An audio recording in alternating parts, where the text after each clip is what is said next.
Welcome to Free America. This is the state of Tennessee, and we're proud to be streaming from Free America in Tennessee to all the points in America that are occupied territories, that is, occupied by progressive left-leaning ideologies. We're streaming from Free America saying, we love America, we know you do too, so join us in Free America. All right. What do you got? I've got some lighthearted things today and some things that will really make us stop and think, I think. What do you give an American cheerleader, patriot, a cowboy hat? What do you get an American patriot extra?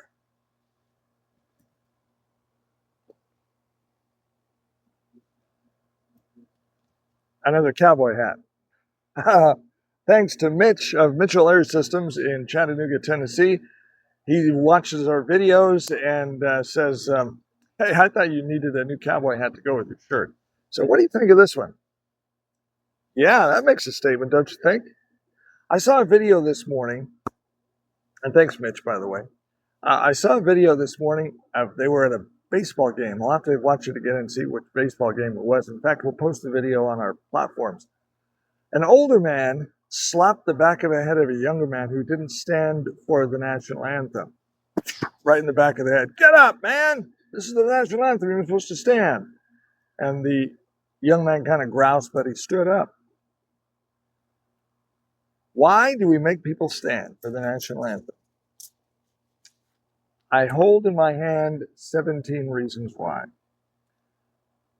These 3 pages hold the names of 17 military members who have lost their lives in Iran, defending the cause of freedom, trying to keep the strait open, and trying to end Iran having a nuclear weapon and put the world at risk. Why do we stand for the national anthem? Why do we stand for the flag? Tyler James Feehan, 25 years of age, died, line of duty, July 20th, from Iwa Beach, Hawaii. Isabella Gonzalez lived in Carrollton, Texas. She died in the same attack as Feehan, but she died on July 17th. Gabriel Edwards, July 1st, chopper went down in the Arabian Sea. Missing, presumed dead, Gabriel Edwards. John Kilmer, Major, 33, resident of Auburn, Alabama. Graduated from Auburn University with a mechanical engineering degree. He participated in the Air Force Reserve Officer Training, joined the Air Force in 2017, died in Iran. John Klinner.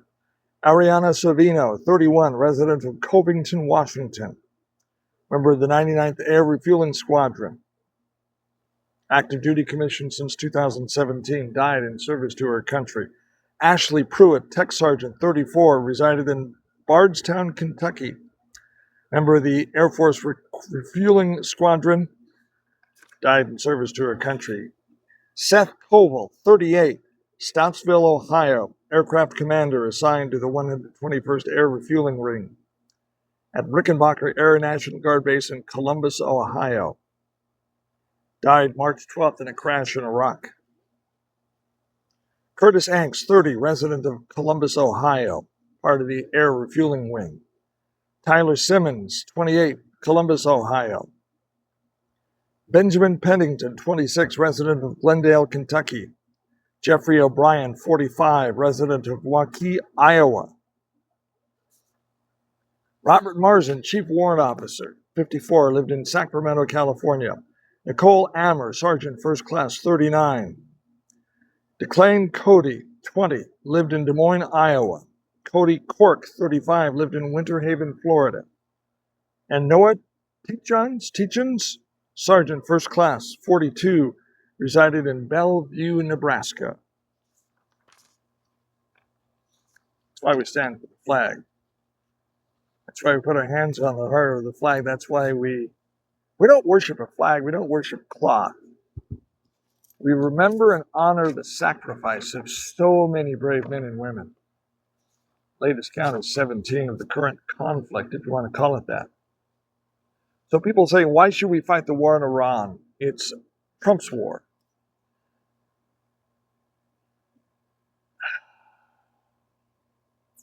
Our heart grieves with the families. These are, we could go through the personal history of them. Maybe we will in some future podcast to talk about just the sacrifice that Americans and American families are making and Americans themselves are making. Is it worth it? Now, I don't rush to this next answer, but I think the supporting and fighting for freedom is worth the cost. That's not belittling, that's not minimizing the sacrifice. That is honoring the sacrifice and remaining resolute and dedicated to the cause of freedom. Look at what's going on in Iran. They are killing. And there was a newspaper article about a young man, I believe was hanged in Iran for harboring some people that were speaking out against the government. How would you like to live in a country where you were killed because you spoke out against the government? If that was the case in America, every nighttime talk show host would be shot. We have the freedom of speech in America. We have freedom in America. These brave men and women, several women, died to support and defend the cause of freedom for ourselves and our posterity and for those people in Iraq and Iran. It's a terrible price to pay for freedom. It's bought with blood, sweat, and tears. It's precious. It's worth defending. This isn't just stuff we wear just because it's colorful and because we have fun doing it. It means something. It means we're free. It means that I can stand on a patio and I can talk about freedom and I can be critical of the government. And I don't have to fear for my life. That's one of the problems we're having, I think, in America today is some people that are against conservatives are trying to dox you or trying to shut you down. 17 people have died, so you have the freedom of speech in America. But some on the progressive left, some of the Democrats are trying to dox you and trying to shut you down. These brave men and women died, so you have that freedom. Don't let them shut you down. The cost of freedom is high. It's precious. We bought it with our blood and treasure. It's worth defending. It's worth practicing. It is America, now and forever, and it is freedom. And so we pay tribute to those brave men and women who paid the ultimate sacrifice so we could be free. Take a look at Iran. A nation for 47 years has been yelling, death to America, death to America. They mean it. Look what happened September 11th, 2001. You don't think they mean death to America? What would happen if we just cut and run? We just said, okay, well, it's too high a price. It's not our circus, not our monkeys, not our fight. It's their fight. We'll just walk away and let them do it. Let them have their Middle East. We'll dig our own oil. You don't think they're going to come for you? You don't think for 47 years yelling death to America, you don't think 2001, September 11th, 9/11, you don't think that they will come and do that again if we don't take the fight to them. Now, that's not saying that I'm eager for war. That's not saying that I'm eager to see this list of brave men and women grow to pages and pages and pages. No, because there'll be other men and women, there'll be other families that grieve the loss of their loved ones. The cost of freedom is high, but Americans have always been willing to spend that in our blood and treasure. Not trying to be overly dramatic here, but really trying to talk about the issue. The issue is freedom. The issue is defending freedom. The issue is going to the polls and voting against those that want to vote in socialism and communism. Look at the experience of other people who have tried it. Venezuela, Cuba, we're gonna have to dig up some interviews and let you listen to the people in their words about what it's like to live in a socialist communist country where you give the government the power. Can you believe that there are some in the Socialist Democrat Party in America with a straight face are trying to tell you to abolish the Senate, have the House of Representatives appoint the president or whatever we call him? It's weird. It's ironic. It's insane to feel like you're giving more power to the people by taking power from the people and giving it to the House of Representatives, allow them to choose the Supreme Court, choose the chief executive, Grand Poobah, or whatever you want to call him. Can you honestly, and I love to see what's going on with the Democrat Party. We're starting to see Democrat centrists push back and say, this is nuts. This is insane. They're members of the Democrat calling out members of their own party who are pushing a socialist progressive agenda and saying you can be progressive, but you don't have to be idiotic. You don't have to be stupid. You don't have to trash the Constitution, which is what they want to do. I think it's healthy for the Democrat Party to have a reevaluation of exactly what they stand for. Don't let the socialists and the communists take over your party. And you could say, well, that'd be good for the Republican Party because it's just going to be a laughingstock at the next election. I don't think it's good for America.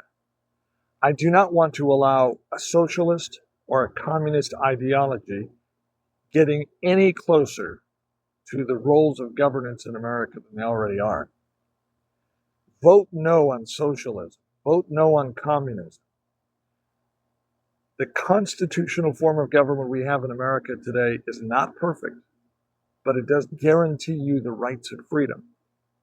Under some of the platforms that they're proposing now, under the Socialist Democratic, whatever they are, party ideology, they want to abolish the Senate and allow the House of Representatives to choose the chief executive. They don't want to call him a president because I guess that term's offensive to them.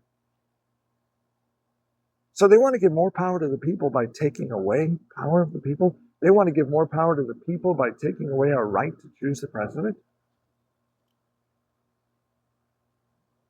On the surface of it, it's like, are you nuts? John Kennedy, senator from Louisiana, said the Republican Party is not perfect, but the Democratic Party is a party of crazy. I applaud members of the Democrat Party, and I agree with some of them that say, we're the Democrat Party, but we're not anti-American. And this progressive, socialist, communist dogma that they're pushing is anti-American. And I'm not a Democrat, but they say we as Democrats will not support it. And we're calling them out. This is an un-American ideology and platform, and we in the Democrat Party will not support it. And we need that. We don't need to vote in socialism or communism. No. That will take away your freedoms. You don't believe me?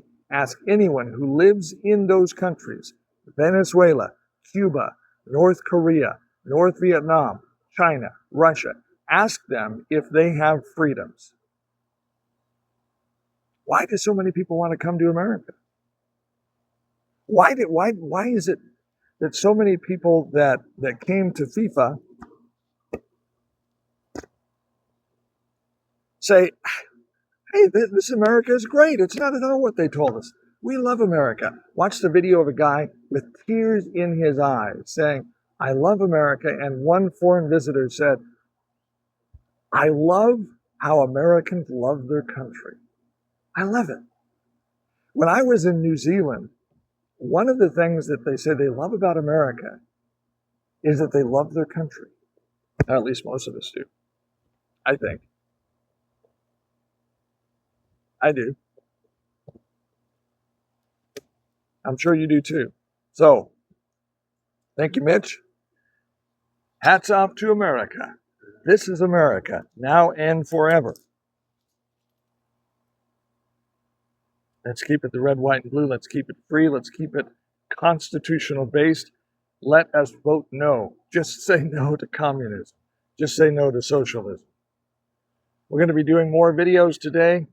Hang on for the ride. This is America Now and Forever. You don't like it, leave. This is our country. For 250 years, we've been ruled by the Constitution of the United States that guarantees us freedom of speech, freedom of thought, freedom. It's a high price to pay for it, but it's worth the price. So let's be smart. Let's pray for our leaders. Let's pray that we don't add any more names to that list. But you need to understand, if you're if you're an enemy of America, if you're an enemy of freedom, if you want to control us and destroy the Constitution and supplant it with some kind of communist socialism governance. Hear that noise in the sky? That's a drone, that's a jet, and it's coming for you. Why? Because we will defend freedom. And we will take the fight to you. Street Level America, I'm Dave Adams, and that's what I think. Cowboy up, America.